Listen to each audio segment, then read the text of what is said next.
Graça e paz do Senhor Jesus. Vamos ler Eclesiastes capítulo 9. Tenho refletido sobre todas estas coisas para chegar à seguinte conclusão: os justos e os sábios, com os seus feitos, estão nas mãos de Deus. E se é amor ou se é ódio que está à sua espera, isso ninguém sabe. Ninguém sabe o que vai acontecer. Tudo acontece igualmente com todos. O mesmo acontece com o justo e com o ímpio, com o bom e com o mau, com o puro e com o impuro, com o que oferece sacrifícios e com o que não os oferece, com o bom e com o pecador, tanto com o que faz juramentos, como com aquele que tem medo de fazê-los. Este é o mal que há em tudo o que se faz debaixo do sol. A mesma coisa acontece com todos. Também o coração das pessoas está cheio de maldade, está cheio de loucura, enquanto elas vivem. Depois, rumo aos mortos. Para aquele que está entre os vivos, há esperança, porque mais vale um cão vivo do que um leão morto. Porque os vivos sabem que vão morrer, mas os mortos não sabem nada, não têm nenhuma recompensa a receber, porque a memória deles jaz no esquecimento. Amor, ódio e inveja, para eles, já não existem mais. Eles estão afastados para sempre de tudo o que se faz debaixo do sol.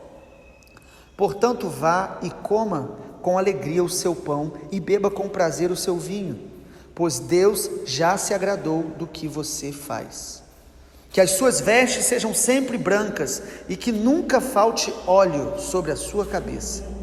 Aproveite a vida com a mulher que você ama, todos os dias dessa vida fugaz que Deus lhe deu debaixo do sol, porque esta é a parte que lhe cabe nesta vida, pelo trabalho com que você se afadigou debaixo do sol.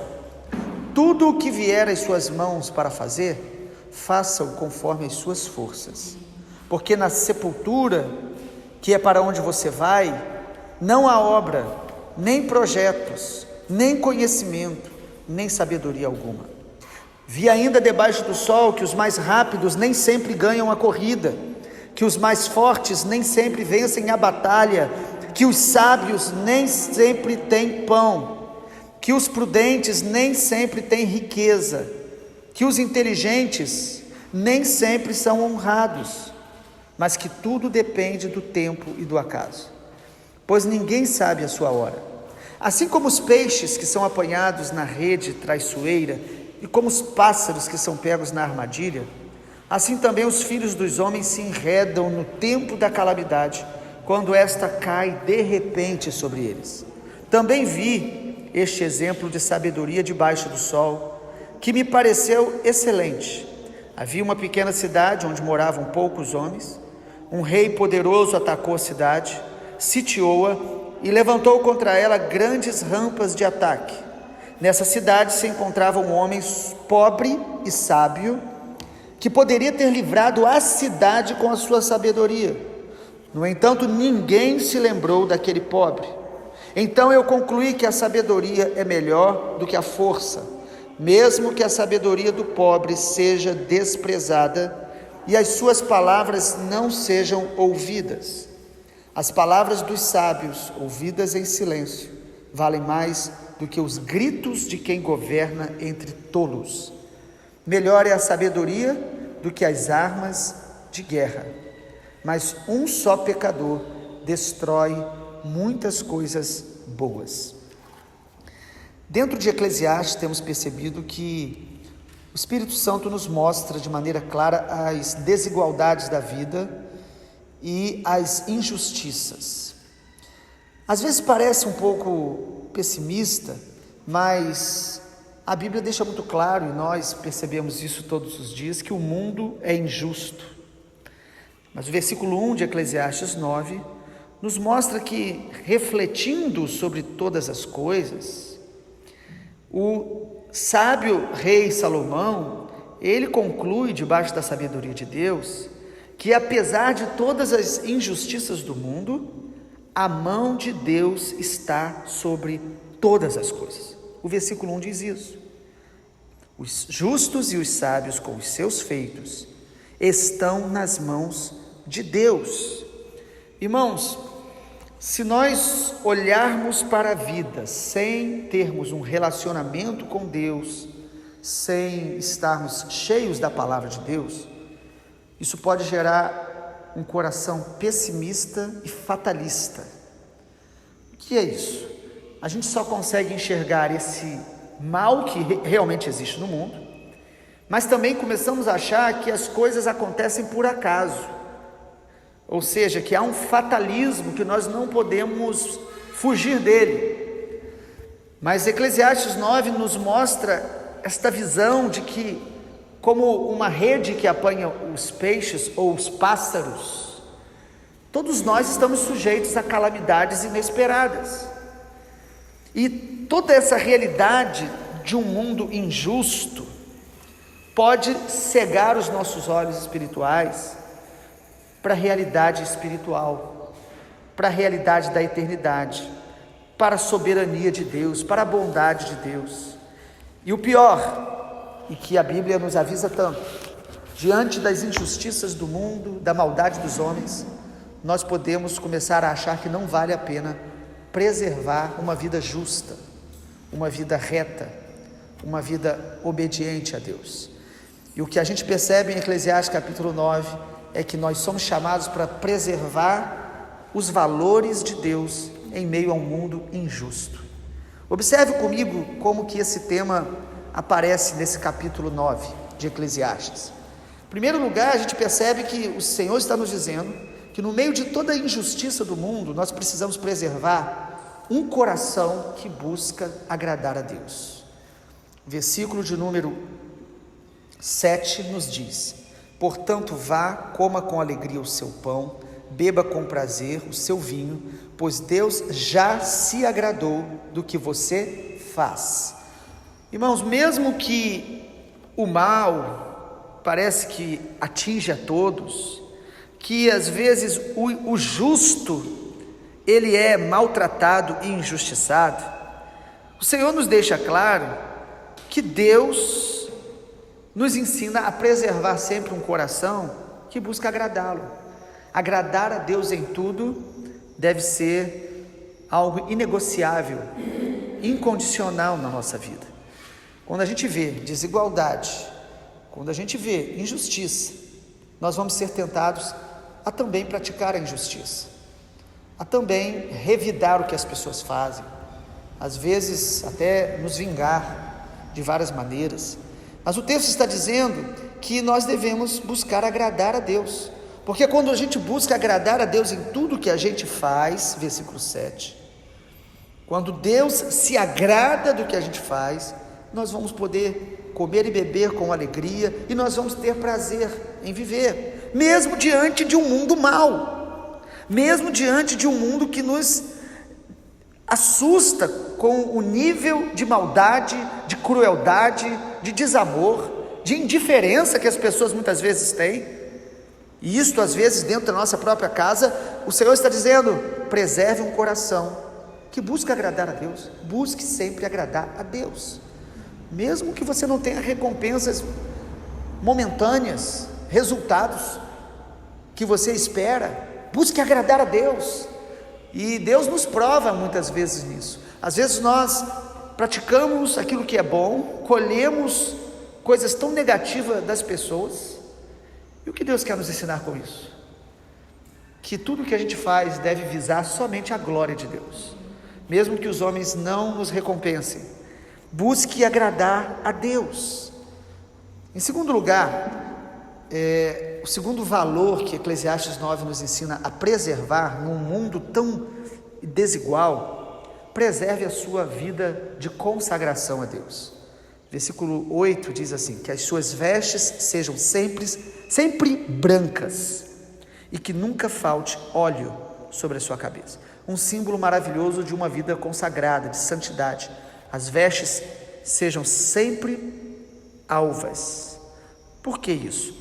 Porque às vezes na caminhada algumas coisas vão sujando as nossas vestes espirituais. A veste na Bíblia geralmente fala da nossa condição diante de Deus, como estamos diante de Deus, do nosso caráter, do nosso coração. E às vezes a gente, vendo o mal que há no mundo, surge no nosso coração a dúvida: será que vale a pena se manter consagrado?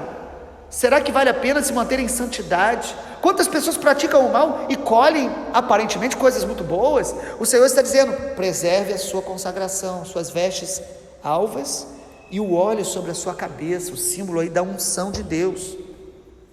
Por isso que a Bíblia diz: não se canse de fazer o bem, porque a seu tempo você colherá.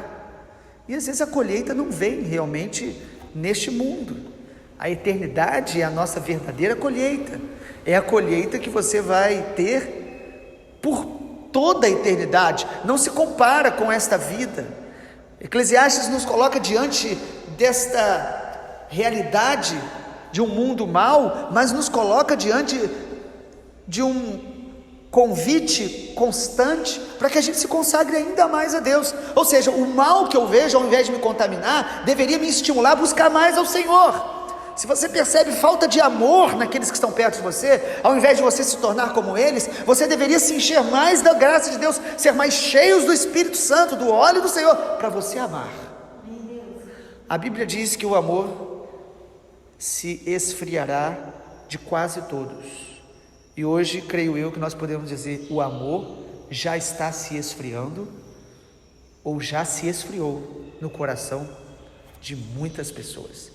Mas a Bíblia diz que aquele que perseverar até o fim será salvo. Ou seja, nem todos vão permitir que as suas vestes sejam manchadas e que a sua unção seja negociada. Permaneça consagrado a Deus, mesmo que as pessoas perto de você, sua família, até a congregação, não percebam nenhuma virtude nisso, não reconheça, não te elogie, não busque isso dos homens. Busque manter uma veste pura diante do Senhor, a sua integridade, seu caráter, a sua dignidade diante do Senhor, porque Deus nos chamou à santificação. Em terceiro lugar, o que nós precisamos preservar também diante de um mundo mau, de um mundo injusto? Preserve os seus relacionamentos familiares, preserve a sua família. O versículo 9 diz: aproveite a vida com a mulher que você ama todos os dias dessa vida fugaz que Deus te deu debaixo do sol. O mundo tem muitas coisas negativas, há muitos motivos até de nos desanimar, mas o Senhor diz que Ele nos deu uma família. O texto fala: ame a mulher que Deus te deu, ame o seu marido, ame os seus filhos, ame os seus pais. Mas a minha esposa falha comigo, mas os meus filhos falham comigo. O chamado de Deus é para que aquele que ouve a sua voz obedeça, ame.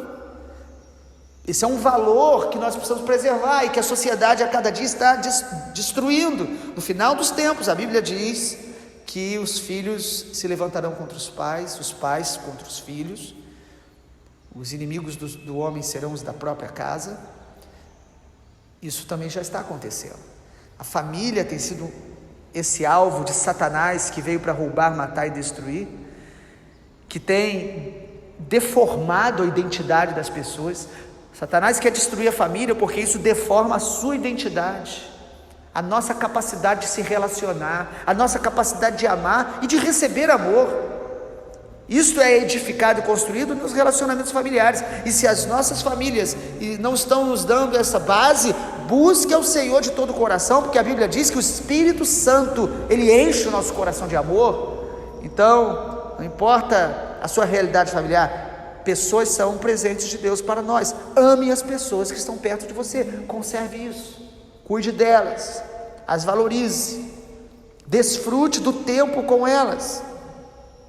E é interessante porque o texto diz: ame, aproveite a mulher que Deus te concedeu, ou seja, está falando de aliança, de casamento. O texto diz: todos os dias dessa vida fugaz que Deus lhe deu debaixo do sol. Isso significa que todos os dias nós deveríamos celebrar e renovar a nossa aliança de amor, de comunhão, de relacionamento, de família. As sobrecargas hoje que nós temos de trabalho, as amarguras, às vezes, pelos arranhões que vão surgindo na convivência, ou até mesmo a distração do nosso dia a dia, podem nos levar a se afastar desse cuidado da família, desse amor que deveria ser tão natural, mas que nós hoje precisamos tanto preservar no coração. Em quarto lugar, o texto também nos mostra que, diante desse mundo injusto, nós devemos preservar a disposição de trabalhar e de servir. O versículo 10 diz assim: tudo o que vier às suas mãos para fazer, faça-o conforme as suas forças. Porque na sepultura para onde você vai, não há obra, nem projetos, nem conhecimento, nem sabedoria alguma. Irmãos, o Senhor está dizendo que, mesmo em um mundo que às vezes você trabalha muito, muito e não é reconhecido, não é remunerado, é traído, mesmo num mundo onde tem pessoas que conseguem tantas coisas pela corrupção, pela mentira, pela traição, o Senhor nos ensina a preservar uma qualidade muito importante, até mesmo para a nossa saúde emocional.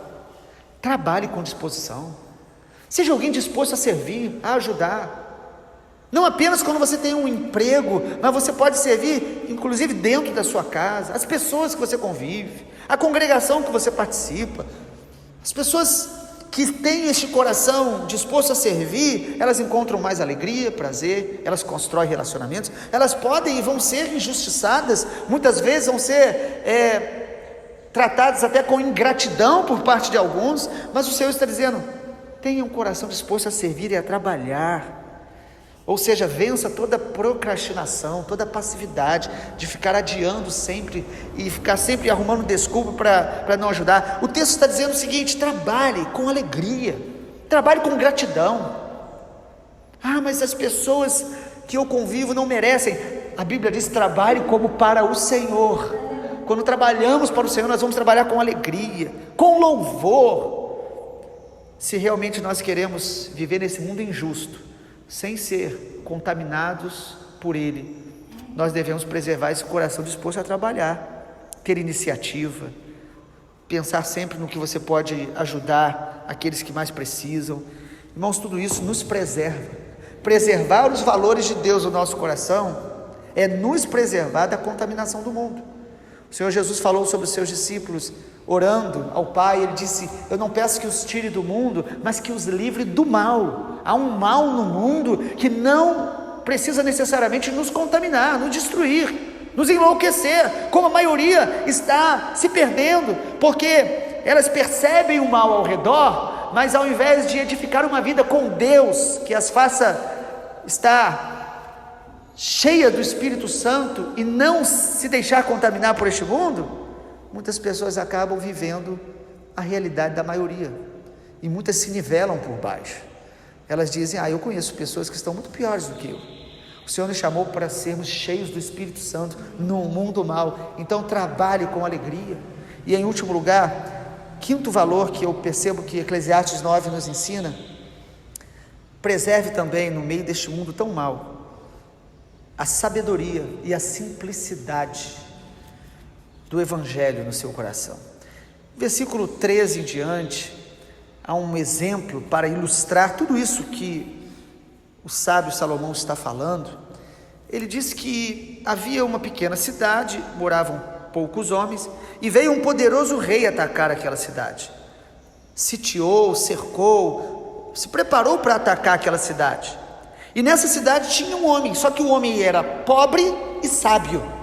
Infelizmente, há pessoas que só escutam aqueles que têm algum tipo de recurso, de poder, de autoridade, mas o texto fala de um homem simples.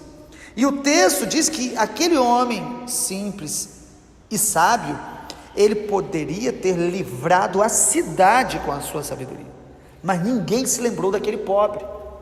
Então nós vamos perceber que às vezes nós poderíamos estar abençoando pessoas com aquilo que Deus tem nos dado, mas há pessoas que não querem ouvir. Irmãos, este homem poderia ter livrado uma cidade. Quando a gente para ouvir conselhos de sabedoria de Deus, isso pode livrar a nossa vida de grandes males e a nossa alma do inferno. Mas o que o Senhor está mostrando é que apesar desta cidade estar desprezando, esquecendo deste homem sábio e simples, o texto diz, irmãos, que nós devemos continuar preservando a sabedoria e a simplicidade. Versículo 17: as palavras dos sábios ouvidas em silêncio valem mais do que os gritos de quem governa entre tolos. Melhor é a sabedoria do que as armas de guerra, mas um só pecador destrói muitas coisas boas. Ou seja, mesmo que a cidade não te ouça, continue sendo sábio, buscando a sabedoria de Deus, porque ela é mais forte do que as armas de guerra.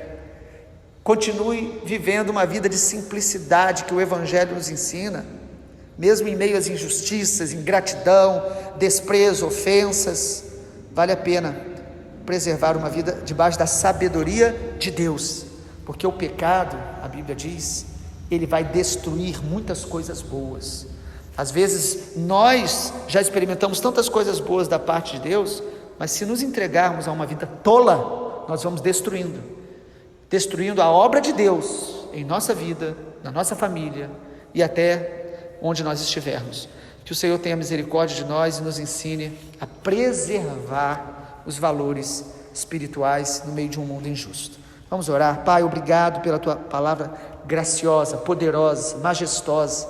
A Tua palavra é tão profunda, Senhor. Nós somos tão limitados até para compreendê-la, mas que a graça do Senhor aplique aquilo que pela Tua misericórdia o Espírito Santo nos fez perceber nesse texto, nesta manhã. Fale e edifique a cada um de nós e nos ensine, Pai, a preservar aquilo que o Senhor já tem nos dado de revelação da Tua palavra, dos Teus valores. Toda a sabedoria que vem do alto, seja essa que a gente guarde no coração e pratique, em nome de Jesus. Amém, Senhor.